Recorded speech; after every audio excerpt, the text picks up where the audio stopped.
গল্প বোকা ব্যাঙ ও চালাক সাপ। ছোট্ট বন্ধুরা, আজ আমি তোমাদের একটা মজার গল্প শোনাবো। অনেক দিন আগে জঙ্গলের মধ্যে একটা সাপ বাস করত।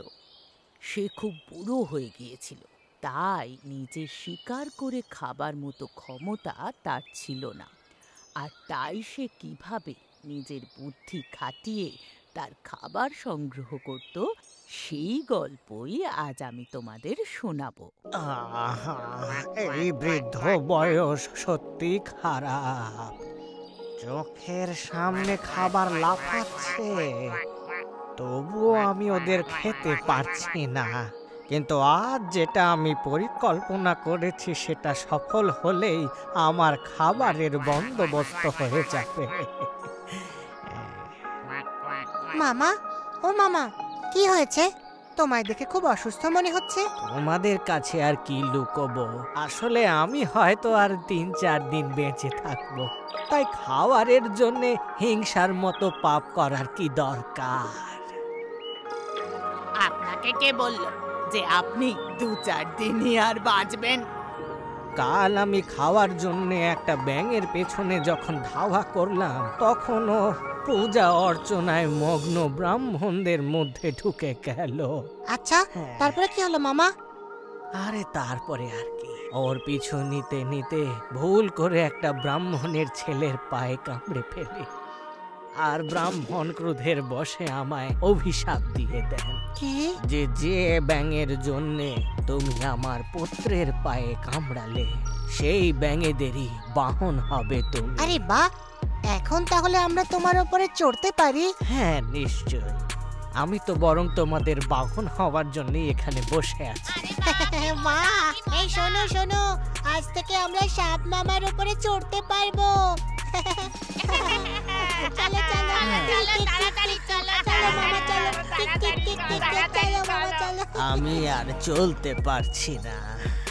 ও মামা, চলো না, তুমি দাঁড়ালে কেন? আরে আমার ভাগ্নেরা, খুব ক্লান্ত হয়ে গেছি তোমাদের নিয়ে চলতে চলতে। আমি যে আর পারছি না, কষ্ট আরে হচ্ছে। তাতে আমাদের কি?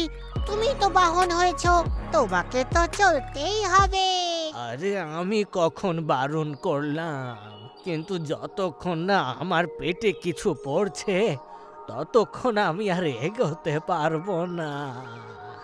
আচ্ছা, তোমার যদি খিদেই পেয়ে থাকে তাহলে এই নাও, একে খেয়ে নাও আর সামনে এগিয়ে চলো।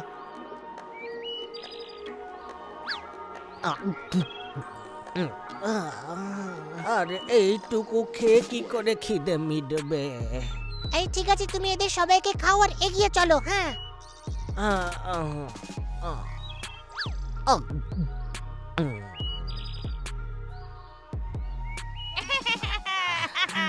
চলো তাড়াতাড়ি চলো, তাড়াতাড়ি চলো, তাড়াতাড়ি চলো, তাড়াতাড়ি চলো। আরে এবার কি হলো? আর কি, তোমাদের সকলের ওজন নিতে নিতে আমি ক্লান্ত হয়ে গেছি আর এগোতে পারছি মামা, না। তুমি তো ভালো করেই জানো যে আমরা জলজ প্রাণী, জল ছাড়া আমরা একেবারেই থাকতে পারি না। তুমি তাড়াতাড়ি কিছু ব্যাঙ খেয়ে নাও আর এগিয়ে চলো।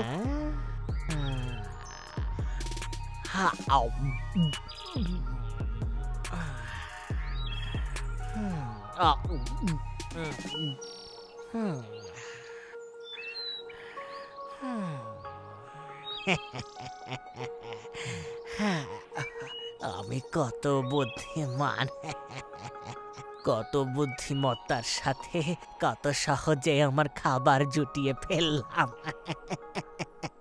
কিন্তু এখন এই জলাশয়ের সব ব্যাঙ তো আমার পেটের ভেতরে। বলে বন্ধুরা, তোমরা এই গল্পটা থেকে কি শিক্ষা পেলে? ভাবিয়া করিও কাজ, করিয়া ভাবিও না।